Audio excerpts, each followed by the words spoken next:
ሙስሊም እህትና ወንድሞቼ ይሄ ጥያቄ ለእናንተ በጣም በሚገርም ሁኔታ በቁርአናችሁ ከባድ ስህተት አለ። ሱራ 3 እዚሁ ቁጥር 45 ላይ መላእክት ያሉትን አስታውስ። መርየም ሆይ አላህ ከእርሱ በሆነው ቃል ስሙ አልመሲህ ኢሳ የመርየም ልጅ በዚህ ዓለምና በመጨረሻውም ዓለም የተከበረ ከባለሟሎች በሆነው ልጅ ያበስርሻል አላት። መልአኩ መጥቶ ነው እያበሰራት ያለው። ያው ጅብሪል የሚባለው መልአክ ወይም ገብርኤል በእኛ የምንለው ገብርኤል የምንለው መልአክ። ከዛ ቀጥሎ ግን በሚገርም ሁኔታ ደግሞ ቁጥር 59 ላይ አላህ ዘንድ የኢሳ ምሳሌ እንደ አዳም ቢጤ ነው፣ ከአፈር ፈጠረው፣ ከዚያም ለእርሱ ሰውን አለው ሆነም ይላል። ሁለት የተጋጩ ሐሳቦች በአንድ ቁርአን ውስጥ እናገኘዋለን። አልኢምራ በሚባለው መጽሐፋቸው የቤተሰብ መጽሐፍ በሚባለው መጽሐፍ። መርሐባ ሰላም አለይኩም ወገናችን እያለ ያለው አላህ ሱብሓነሁ ወተዓላ በአንድ የቁርአን አንቀጽ ሱረቱል ኢምራን ላይ ሁለት የተጋጩ ቃላትን የኢሳ አፈጣጠር ላይ የተለያዩ ቃላትን አስተላልፎላቸዋል። አንደኛው ላይ ከእርሱ በሆነው ቃል ያበስርሻል ሲላት፣ ሁለተኛው ላይ ደግሞ የአደም ቢጤ ነው ከአፈር ነው የተፈጠረው እያለ ነው። ታዲያ የኢሳ አፈጣጠር ከሁለቱ የትኛው ነው? እንዴት እርስ በርሱ ይጋጫል የሚል ነው። ይህን የቁርአን አንቀጽ ማለት ነው ሙሉውን ሁለት ጊዜ እንኳን ደግሞ ያነበበው ሰው እነዚህ አንቀጾች የሚጋጩ ሳይሆን እንዲያውም በአማራ ሁኔታ የሚስማሙ መሆናቸውን ይረዳ ነበር። እንዴት? ቪዲዮ ኡማው ሁሉ ጋር እንዲደርስ በደንብ ሼርና ኮፒ ሊንክ በማድረግ እንድታሰራጩት እጠይቃለሁ። ኢንሻአላህ ወደ ምላሹ ስንገባ አላህ ሱብሓነሁ ወተዓላ ቁጥር 45 ላይ በግልጽ ቋንቋ ስለ ኢሳ አለይሂ ሰላም አፈጣጠር ለመርየም ባበሰሯት ሰዓት ያለውን ቃል ሲነግረን በዚህ አንቀጽ ውስጥ ስለ ሁለት ግለሰቦች ነው እያወራ ያለው። በመጀመሪያው 45 ላይ ስለ ኢሳ አለይሂ ሰላም አፈጣጠር፣ በ59 ላይ ደግሞ ስለ አደም አለይሂ ሰላም አፈጣጠር እንጂ ስለ አንድ ግለሰብ አይደለም። ወገናችን መረዳት ያቃተው ይቺን ነጥብ ነው። ምክንያቱም በመጀመሪያ ኢሳ የአላህ ሱብሓነሁ ወተዓላ የሆን ቃሉ መሆኑን እንደዚሁም ብስራት መሆኑን በመርየም አማካኝነት የሚገኝ መሆኑን ከገለጸ በኋላ ቁጥር 59 ላይ ኢሳ ታዲያ ማን ነው? ኢሳ ከየትኛው ወገን ነው የሚወከለው የሚለውን የሚነግረን ማን ነው? ራሱ ጌታችን አላህ ሱብሓነሁ ወተዓላ ነው። ምክንያቱም ሌላ ስለማያውቅ ማንም ማለት ነው። ከየትኛው ዘረመል ነው? ከሰው ልጅ ከአደም ዘር ነው ወይስ ከጅኖች ከኢብሊስ ዘር ነው ወይስ ከመላእክቶች ከጅብሪል ዘር ነው? ከየትኛው የሚለውን ሲነጥልን ምን አለ?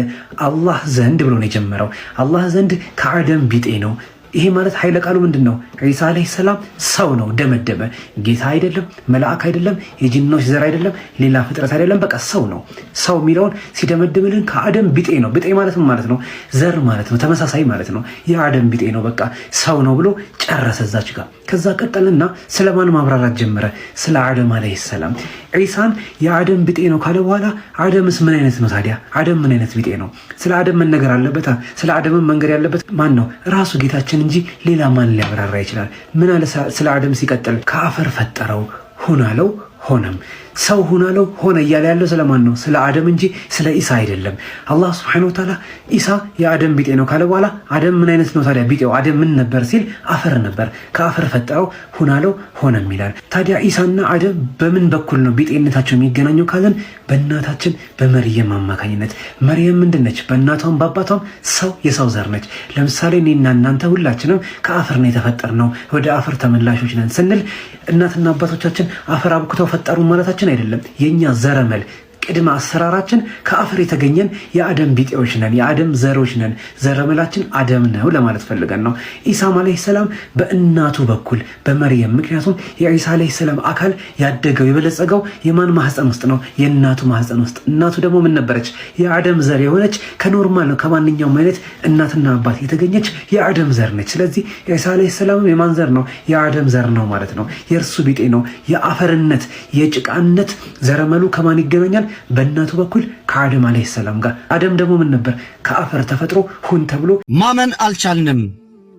እውነት ተድላ አንተ ነህ ሆይ? አዎ እኔው ራሴ ነኝ። ትናንትና ፈጣሪ ያግዞኝ እኔም ለመወሰን ቁርጠኛ ሆኜ ትናንትና ከምሽቱ 3 ሰዓት ከ46 ደቂቃ ኡስታዝ ዋሂድ ቤት እስልምናን በይፋ ተቀብያለሁ። እንግዲህ ማታ እንዲያውም አንድ ወንድሜ ደውሎ ከአፋር ሰመራ ጦሃር አድርገህ ተኛለኝ፣ ገላህን ታጥበህ አዲስ ልብስ ለብሰህ ተኛለኝ። አውልቄ ታጥቤ ልብሴን ቀይሬ ፏ ብዬ ነው የተኛሁት። በጣም ነው ደስ ነው ያለኝ። ጥሩ ስሜት ላይ ነኝ። እንግዲህ በአንድም በሌላ መንገድ እዚህ በማህበራዊ ሚዲያ ነው የምታቁኝ። በአካል አግኝቼ በድያችሁ አላውቅም። እንግዲህ በማህበራዊ ሚዲያ በማስተላልፋቸው መልእክቶች ያዘናችሁ ልባችሁ የቆሰለ በእኔ የተናደዳችሁ ካላችሁ ኢትዮጵያን ወንድም እህቶች ለዛው ደግሞ ሙስሊም ወንድሞችና እህቶቼ አፉ እንድትሉኝ ይቅርታ እንድታደርጉልኝ ነው። ከዚህ በኋላ በየትኛውም ነገር ላይ ከማንም ጋር የመጨቃጨቅ የማውራት ፍላጎት የለኝም። ጊዜ ወስጄ ማጥናት መማር ፈልጋለሁኝ። ባወቅኩት እስካሁን እስልምናን ባወቅኩት ባጠናሁት በተመራመርኩት በጠየቅኩት ባነበብኩት ደስተኛ ነኝ። ወደፊት ደግሞ በደንብ እያወቅኩት ስመጣ ሞር የበለጠ ደስተኛ እንደምሆን ተስፋ አደርጋለሁኝ። ጥያቄዎቼ መጠየቅ እቀጥላለሁኝ። በእስልምና ያገኘሁትን ትሩፋት ደግሞ አልፎ አልፎ እየመጣሁ ነገራችኋለሁ። ከማናችሁም ጋር የመጨቃጨቅ የመነጋገር ፍላጎት የለኝም። ቴክስት እየላካችሁ የምትሳደቡ የምታስፈራሩ ምናምን የምትሉ ሌላ ቅጽላ ስም የምትሰጡ እንግዲህ አላህ ለእናንተ የሚዘንላችሁ። ምንም ማድረግ አልችልም። ይሄ ከኔ አቅም ቁጥጥር ውጭ ሆነ ሌላ ኃይል መጥቶ ይህንን ድንጋይ ልብ ካልገለበጠ በስተቀር እኔ በጭራሽ በእንደዚህ አይነት ሁኔታ ራሴን አገኘዋለሁ ብዬ አስቤም አልም የማላቅም። በተለይ አንድ ነገር የመጨረሻ ነገር የምነግራችሁ ኡስታዝ ዋሂድን ተከታተሉት፣ ስሙት። 8 መጽሐፍ ጽፏል። መጽሐፎቹን ፈልጋችሁ አንብቡት። ሐሳብ አትፍሩ፣ ተጠያየቁ። እነሱ የመጠየቅ የመወያየት የመነጋገር ችግር የለባቸውም። መሰዳደብ፣ መነታረክ፣ መጨቃጨቅ አይፈልጉም። ለምሳሌ ዋሂድ እንደዛ አይፈልግም። ለእስልምና እምነት ተከታዮች በሙሉ አንድ ጥያቄ ያለኝ ብትመልስልኝ ደስ ይለኛል። እስልምና ከሙሐመድ በፊት ነበረ? ከሙሐመድ በፊት የነበሩ ሙስሊሞችስ እነማን ናቸው? ነቢያት ሙስሊም ስለመሆናቸው የሚያስረዳ ማስረጃ አለ? ምናልባትም አላህ Subhanahu Wa Ta'ala የሂዳያ ሰበብ ሊያደርግለት ይችላል። ይህንን ቪዲዮ ልጁ ተደራሽ እንዲሆን አድርጉለት። በመጀመሪያ ደረጃ የጠየቀው ጥያቄ እስልምና ከነብዩ መሐመድ በፊት ነበረ ወይ? አዎ፣ እስልምና ጥረታት ወደዚህ ምድር ከወረዱበት ዕለት ጀምሮ የእስልምና ሃይማኖት እንደነበረ የሚያመላክቱ ቁርአናዊ ማስረጃዎች አሉ። አንደኛ አላህ Subhanahu Wa Ta'ala ሱረቱ አልኢምራን ላይ ምን ይላል? ወማ ሙሐመዱን ኢላ ረሱሉን ቀድ ኸለት ሚን ቀብሊሂ ሩሱል። ሙሐመድ እኮ ከሱ በፊት እንዳሉት መልእክተኞች ተልኮ ከአላህ ዘንድ የመጣ መልእክተኛ እንጂ ሌላ እኮ አይደለም ይላል። ስለዚህ ከሱ በፊት የነቢዩን ሰለላሁ ዐለይሂ ወሰለም አይነት ተልኮ ያላቸው ነብያቶች ነበሩ ማለት ነው። ከነብዩ በፊት እስልምና እንዳለ ያመለክተናል። በተጨማሪም አላህ Subhanahu Wa Ta'ala ሱረቱል አንቢያ ላይ ምን ይላል? ወማ አርሰልና ሚን ቀብሊከ ሚን ረሱሊን፣ ካንተ በፊት አንድን መልእክተኛ አልላክንም ኢላ ኑሒ ኢለይሂ፣ ወደሱ ወሕይ የምናወርድ ቢሆን እንጂ። ምን የሚል ወሕይ? አነሁ ላ ኢላሃ ኢላ አነ፣ ነገሩ እኮ ከእኔ ውጭ በሐቅ የሚመለክ አምላክ የለም፣ ፈዕቡዱን፣ እኔም በብቸኝነት ተገዙኝ የሚልን መልእክትን የሚያስተላለፍንለት መልእክተኛን እንጂ አንድን መልእክተኛ አልላክንም ይላል። ለዚህ ከነብዩ ሰለላሁ ዐለይሂ ወሰለም አስተምሮት በፊት የኢስላምን አስተምሮት የሚያስተምሩ ነብያቶች ነበሩ ማለት ነው። እስልምና በነብዩ መሐመድ የተጀመረ ሳይሆን ከሳቸውም በፊት ያሉት ነብያቶች ወደ ኢስላም ሰዎችን እንደሚጣሩ ማስረጃ ነው። ነብያቶች ሙስሊም ለመሆናቸውስ ማስረጃው ምንድነው ብሎ የጠየቀው ጥያቄ ነው። ሌላው ደግሞ ነብዩ ሰለላሁ ዐለይሂ ወሰለም ሐዲስ ላይ ቡኻሪና ሙስሊም በተዘገበ ሐዲስ ላይ ምን ይላሉ? አነ አውለ ናሲ ቢዒሳ ብነ መርየም ፊ ዱንያ ወልአኺራ፣ በዒሳ በኢየሱስ ጉዳይ እኔ ለሱ የተገባሁ ነኝ፣ ለሱ ቅርብ ነኝ፣ በዱንያም በአኺራም እኔ ለሱ ቅርብ ነኝ። ወልአንቢያኡ ኢኽወቱን ሊአላት ኡመሃቱሁም ሸታ ወዲኑሁም ዋሂድ፣ እናቶቻቸው የተለያዩ ናቸው፣ ዲናቸው ሃይማኖታቸው አንድ ነው። የነቢያቶች ሃይማኖት ምንድን ነው? ኢስላም ነው ማለት ነው። በእናት ይለያያሉ፣ በአባት ግን አንድ ናቸው ማለት አስሉ መሰረቱ የተላኩበት ዓላማ በተውሂድ ዓላማ ላይ አላህ በብቸኝነት እንዲመለክ ተውሂድን ዓላማ ያዘለ ነው። ከዛ ውጭ በእናት ይለያያሉ ማለት ደግሞ በቅርንጫፋዊ ጉዳዮች በሌሎች ሸሪዓዊ ድንጋጌዎች ግን ሊለያይ ይችላል። ለምሳሌ ነብዩላህ ሙሳ የተላኩበት የሶላት አሰጋገድና የኛ አሰጋገድ ይለያያል። ጾማችንም ይለያያል። ከዚህም ሌላ አላህ Subhanahu Wa Ta'ala ነብያቶችን በሙሉ ያዘዘበት ሃይማኖት ኢስላም መሆኑን ደግሞ እንመለከታለን። ሱረቱል በቀራ ላይ አላህ Subhanahu Wa Ta'ala ስለ ኢብራሂም ሲገልጽ ምን ይላል? ኢዘ ቃለ ለሁ ረቡሁ፣ ጌታው ባለው ጊዜ፣ አስሊም ስለም ባለው ጊዜ፣ እጅ ስጥ ለጌታ ባለው ጊዜ ቃለ አስለምቱ ሊረቢል ዓለሚን፣ ለዓለማቱ ጌታ ለአላህ እጅ ሰጥቻለሁ ብሎ ነቢዩላህ ኢብራሂም ኢስላም መሆኑን ይመሰክራል። ነቢዩላህ ኢብራሂምና ያዕቁብ ዓለይሂ ሰላም ልጆቻቸውን በኢስላም ላይ አደራ ማለታቸውንም ቁርአን ላይ አላህ Subhanahu Wa Ta'ala ይነግረናል። ሱረቱል በቀራ ላይ አሁንም ይህንን ጉዳይ ይነግረናል አላህ ሱብሓነሁ ወተዓላ ፈላ ተሙቱነ ኢላ ወአንቱም ሙስሊሙን ሙስሊሞች ሁናችሁ እንጂ እንዳትሞቱ ብለው የአደራ መልእክታቸውን በኢስላም ላይ እንዲኖሩ አዘዋል ማለት ነው። ስለዚህ የነብያት እስልምናን የመሰረተ ነብይ የለም። በእናንተ ግን ማን ነው ክርስትናን የመሰረተው ስትሏቸው ኢየሱስን አሉ አይደለም? በጣም ጥሩ። ከኢየሱስ በፊት ብዙ ነቢያቶች ነበሩ አልነበሩም? ምንድን ነበር ሃይማኖታቸው? አይሁዶች ደግሞ ማን ነው ሃይማኖታቸውን የመሰረተው? ሙሴ ነው ይላሉ። ከሙሳ በፊትስ እነ ዩሱፍ፣ ያዕቆብ፣ ኢስሐቅ፣ እስማኤል፣ ኢብራሂም፣ ኖህ የመሳሰሉት ምን ነበሩ? እኛ ግን እስልምናን የመሰረተው ጌታ አላህ ነው።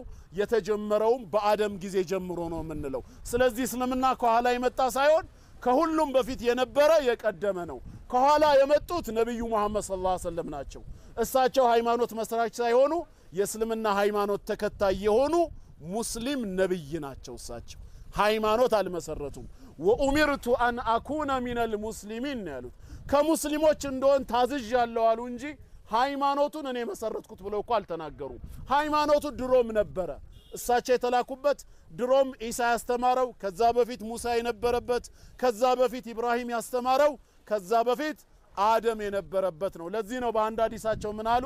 አልአንቢያኡ ኢኽወቱን ሊዓላት ዲኑሁም ዋሂድ ወኡመሃቱሁም ሸታ ይላሉ። ነቢያቶች ሁሉ የአንድ አባት ልጆች ወንድማሞች ናቸው። ሃይማኖታቸው አንድ ነው፣ ህጋቸው ግን ይለያያል አሉ። ሃይማኖቱ አንድ ነው፣ እስልምና ነው። ከአንድ ጌታ ሁለት ሃይማኖት ይወጣል እንዴ? ስለዚህ ከጥንት የነበረው እስልምና ነው። ክርስትና በኢየሱስ ተጀመረና ያሉት ራሳቸው። በኢየሱስ ከተጀመረ ከኢየሱስ በፊት አልነበረም ነው። ስለዚህ እስልምና ግን ድሮም የነበረ ነው።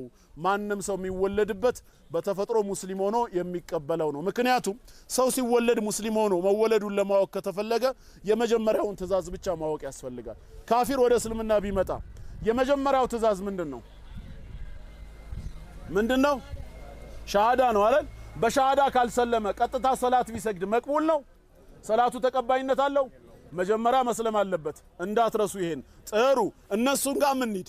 ከእስልምና ወደ ኩፍር የሄደ ሰው መጀመሪያ ምንድነው የሚያደርጉት? ይመን ይጠመቅ ነው አይደል የሚሉት? ሳያምን ሳይጠመቅ የክርስትናን ህግ መተግበር አይችልም ይላሉ። የራሳቸውንም ልጅ እንየው።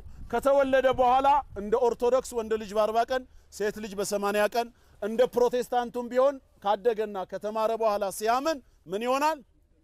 ያንን ሳያደርግ ክርስቲያን አይሆንም አይደል? አሁን ወደኛ ልንመጣ ነው።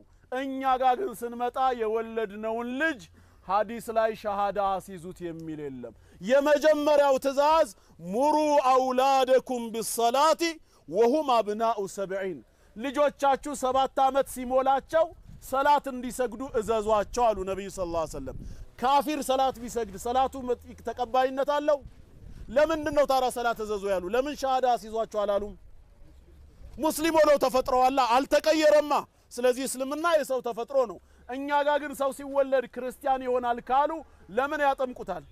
ለምን ክርስትና ይነሳል? እናቱ ክርስቲያን አባቱ ክርስቲያን